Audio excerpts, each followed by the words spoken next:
Radical equations and inequalities.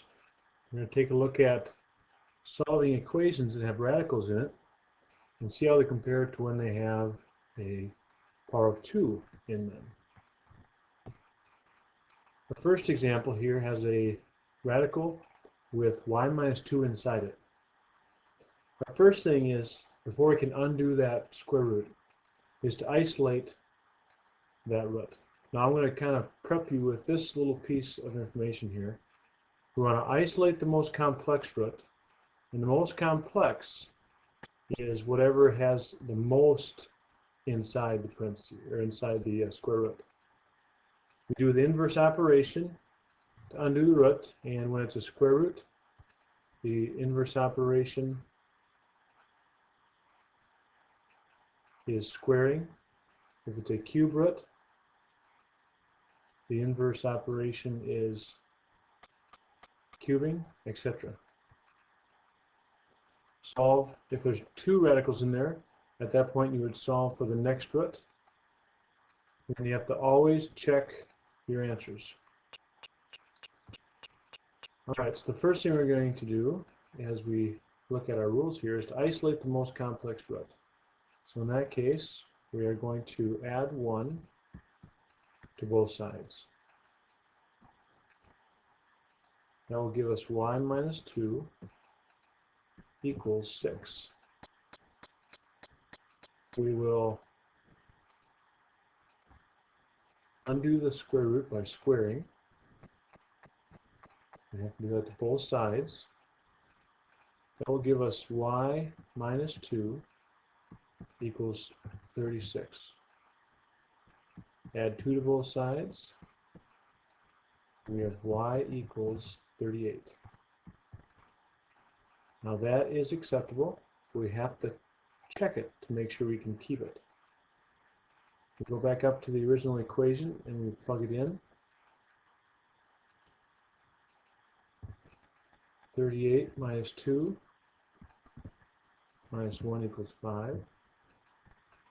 This becomes the square root of 36 minus 1 equals 5. Square root of 36 is 6 minus 1 equals 5. 5 equals 5. This is a true statement, therefore we can take it.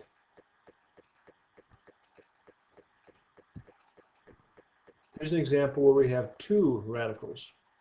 If we go by our steps, we want to isolate the most complex root, which would be this one. And notice that it is already solved for. We have it all alone by itself on one side of the equation, which means we are ready to undo it. So we can go ahead and square both sides.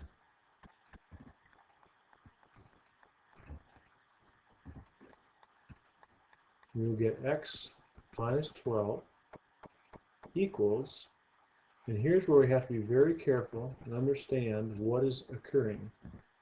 We are squaring 2 minus root x, which means it's the same as 2 minus root x times 2 minus root x. It is very important to remember that in this situation it is actually a FOIL that needs to take place and not a distribution of powers. So in other words, my first instinct is that I want to take 2 times 2 to the second power and then square the root of x. This is wrong, okay? Because of the subtraction, it is a question of multiplying 2 binomials or 2 term expressions. So now let's take a look at what happens when we FOIL. First times first is 4. Outside is negative 2 root x. Inside is negative 2 root x.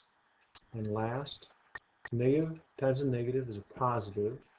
Root x times root x is root of x squared, which is just x. Now we have x minus 12 equals 4 minus 4 root x plus x, because these two are like terms. Now our next step is to isolate the next radical, which would be root x. I want to start by subtracting x from both sides, and a nice thing occurs. The x's drop away. Then I want to subtract 4 from both sides. We get negative 16 equals negative 4 root x. We will then divide by root 4, and root x equals 4. We now have the last root isolated, so we can go ahead and undo the root by its inverse operation, which is squaring. And that will give us x equals 16. Again, we have to check that.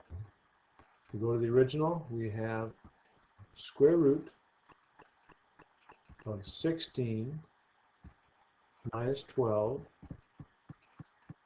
equals 2 minus square root 16.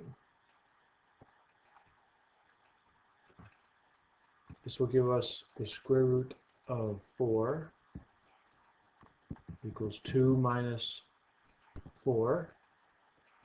Square root of 16 is 4. Square root of 4 is 2. Whoops.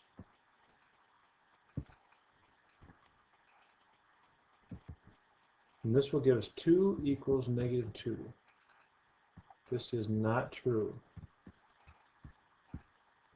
It is false, therefore we cannot accept 16.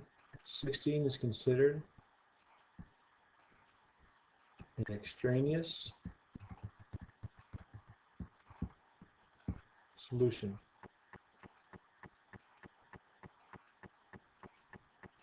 So it means that you can actually solve and get a letter or get a number, but when you check it, it doesn't work.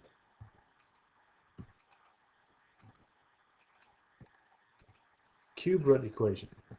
All right, same steps. Let's isolate the root. And we get 3y plus 1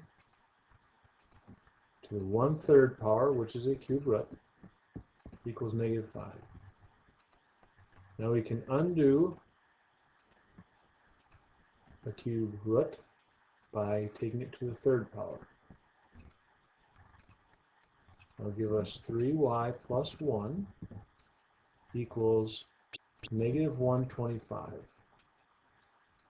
Subtract 1.